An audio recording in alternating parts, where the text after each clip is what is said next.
بسم اللہ الرحمن الرحیم۔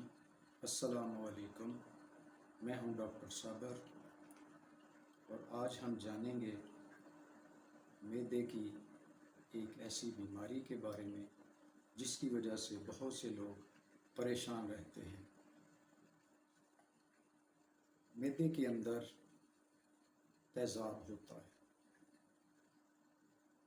یہ تیزاب نمک کا تیزاب ہوتا ہے،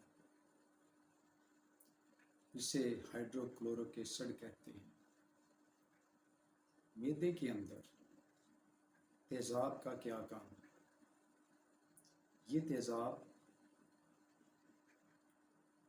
کھانے کو ہضم کرتا ہے۔ معدے کے اندر تیزاب آتا کہاں سے ہے؟ معدے کے اندر اللہ تعالیٰ نے کیمیکل بنانے کی ایک فیکٹری بنا رکھی ہے۔ اس میں کچھ کیمیکلز تیار ہوتے ہیں۔ ان کیمیکلز میں ایک کیمیکل یہ نمک کا تیزاب ہے جو ہمارے کھائے ہوئے کھانے کو ہضم کرتا ہے۔ جو کھانا ہم کھاتے ہیں معدے کے اندر جمع ہوتا ہے اور یہ کھانا معدے کے اندر 3 سے 4 گھنٹے تک رہتا ہے، ہضم ہوتا رہتا ہے۔ اس میں تیزاب اور دوسرے کیمیکل مکس ہوتے ہیں۔ ہضم ہونے کے بعد یہی کھانا 3-4 گھنٹے کے بعد انتڑیوں میں چلا جاتا ہے۔ معدے کے 2 سوراخ ہوتے ہیں، یعنی انہیں ہم 2 دروازے کہہ سکتے ہیں یا 2 گیٹ کہہ سکتے ہیں۔ پہلے والا گیٹ معدے کے اوپر ہوتا ہے اور دوسرا گیٹ معدے کے نیچے والے حصے میں ہوتا ہے۔ جو کھانا ہم کھاتے ہیں وہ اوپر والے گیٹ کے راستے معدے کے اندر داخل ہو جاتا ہے، 3-4 گھنٹے تک ہضم ہوتا ہے اور پھر 3-4 گھنٹے کے بعد یہی کھانا دوسرے گیٹ کے راستے انتڑیوں میں داخل ہو جاتا ہے۔ یہ جو معدے کا گیٹ ہے اسے سفنکٹر کہا جاتا ہے۔ ہم جو کھانا کھاتے ہیں، چباتے ہیں، نوالے کی صورت میں خوراک کی نالی سے ہوتا ہوا وہ نوالا جب معدے کے قریب پہنچتا ہے تو وہ دروازہ، وہ معدے کا سوراخ جو ہر وقت بند رہتا ہے، کھلتا ہے اور کھانے کا وہ نوالا معدے کے اندر داخل ہو جاتا ہے۔ کھانے کا وہ نوالا جب معدے کے اندر داخل ہو جاتا ہے تو معدے کا یہ سوراخ، یہ دروازہ پھر سے بند ہو جاتا ہے۔ دوبارہ نوالا کھاتے ہیں، پھر معدے کا یہ دروازہ کھلتا ہے، نوالا معدے میں داخل ہوتا ہے اور یہ سوراخ پھر سے بند ہو جاتا ہے۔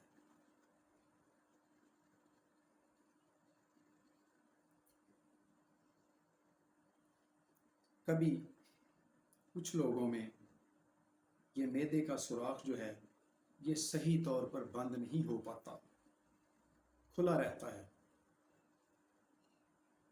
معدے کے اندر جو تیزاب ہوتا ہے، جب یہ سوراخ، یہ دروازہ معدے کا کھلا رہے گا تو وہ معدے کا تیزاب اوپر کو خوراک کی نالی کے راستے حلق میں، منہ میں، گلے میں آ جاتا ہے۔ اور آپ سبھی جانتے ہیں کہ تیزاب منہ میں اگر آ جائے تو اس سے کیا کیا نقصانات ہوں گے۔ ظاہر ہے سبھی جانتے ہیں، تیزاب ہمارے جسم کو، گلے کو جلاتا ہے، جلن پیدا کرتا ہے، زخم بھی بنا دیتا ہے۔ تو معدے کا تیزاب جب معدے کے سوراخ کے کھلا رہنے کی وجہ سے واپس گلے میں، منہ میں آئے گا تو یہ تیزاب نقصان پہنچائے گا۔ معدے میں یہ تیزاب نقصان نہیں دیتا، لیکن جب معدے سے باہر خوراک کی نالی میں آئے گا، منہ میں آئے گا، گلے میں آئے گا تو پھر یہ نقصان دیتا ہے۔ سب سے پہلی علامت سینے میں اور گلے میں جلن پیدا ہوتی ہے۔ اس کی نشانیاں جو بڑی بڑی نشانیاں ہیں وہ میں آپ کو बताए देता हूँ। इन्हें हम इलामात भी कह सकते हैं, निशानियाँ भी कह सकते हैं। बहुत से लोग सीने में जलन की शिकायत करते हैं कि सीने में जलन है, गले में जलन है। ये जलन इसी तेज़ाब की वजह से होती है, जो मैदे का तेज़ाब ऊपर खुराक की नाली में और हलक में आ जाता है। इससे और क्या नुकसान हो सकते हैं? सीने में जलन और सीने में दर्द भी हो सकता है, और फिर गले में, खुराक की नाली में ज़ख़म भी बन सकते हैं। निगलने में दिक्कत पेश आती है, खट्टे डकार आते हैं, मुंह में खट्टा पानी या खुराक और डकार, खट्टे डकार आते हैं। गले में गोला सा फंसा हुआ महसूस होता है। वो तब होता है जब गले में कुछ सूजन आ जाती है, और मुसलसल ये महसूस होता रहता है कि छोटी सी कोई बॉल या गोला गले में फंसा हुआ है। तो मरीज़ उसको निगलने की कोशिश करता है, मगर उसको निगलने में कामयाब नहीं होता। बाज़ लोगों को सांस की तकलीफ भी हो सकती है। इसी तेज़ाब की वजह से मुंह में छाले बनते हैं, मसूड़े ख़राब हो जाते हैं, दांत ख़राब होते हैं, दांतों में सुराख बनते हैं, फोड़ें बनती हैं, जिसे हम कहते हैं कि दांतों को कीड़ा लग गया है। मुंह से बदबू आती है, मसूड़ों से खून और पीप भी आ सकती है, पायूरिया हो जाता है, दांतों पर मैल जम जाती है, दांतों का कलर तब्दील हो जाता है। इसी तेज़ाब की वजह से गले में रेशा बनता रहता है, और लोग शिकायत करते हैं कि केरा आता है गले में, केरा बलगम रेशा आता है। लंबे अरसे तक अगर ये बीमारी चलती रहे तो फिर खुराक की नाली में ज़ख़म भी बन जाते हैं, खुराक की नाली सिकुड़ कर तंग हो जाती है, निगलने में दिक्कत पेश आती है। जब खाना निगला जाए तो तकलीफ़ महसूस होती है, क्योंकि खाना निगलने का सुराख, नाली तंग हो जाती है। गले में गोला सा फंसा हुआ महसूस होता है, और दर्द भी महसूस होता है। लंबे अरसे तक अगर ये बीमारी चलती रहे तो कैंसर के इम्कानात बढ़ जाते हैं। आपने जाना कि ये तकलीफ़ जो है ये मैदे के तेज़ाब के ऊपर गले में आ जाने की वजह से होती है। इसके लिए आम तौर पर तेज़ाब को न्यूट्रलाइज करने के लिए, तेज़ाब को ख़त्म करने के लिए कैप्सूल और दवाइयाँ ली जाती हैं।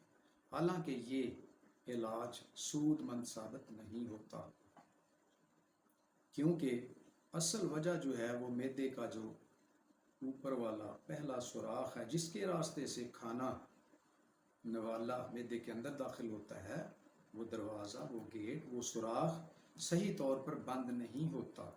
वो बंद होना चाहिए। मैदे में जब खाना हज़म होता है, मैदा उसे मसलता है, उसे बारीक करता है, तेज़ाब उसमें शामिल होता है, और फिर वही तेज़ाब ऊपर गले में आ जाता है।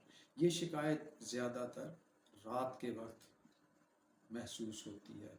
सुबह के वक्त जब मरीज़ उठता है तो उसके मुंह में खट्टा पानी आता है, गले में तकलीफ़ महसूस होती है, वो ब्रश करता है, मुंह से स्मेल आ रही होती है, और दांतों से खून भी आ सकता है। असल बीमारी, असल वजह, रीज़न कहाँ है? वो मैदे के सुराख के बंद ना होने की वजह से ये बीमारी होती है। इसका असल इलाज मैदे के उस सुराख को बंद करना जो हमा वक्त खुला रहता है। इसके लिए होम्योपैथिक मेडिसिन सिस्टम एक मुकम्मल इलाज पेश करता है। होम्योपैथी तेज़ाब को ख़त्म करने की दवाइयाँ नहीं दी जाती। इसका इलाज मैदे के स्फिंक्टर को फिर से एक्टिव करना, उसको बंद करना और उसका بحال کرنا اس کا علاج ہے۔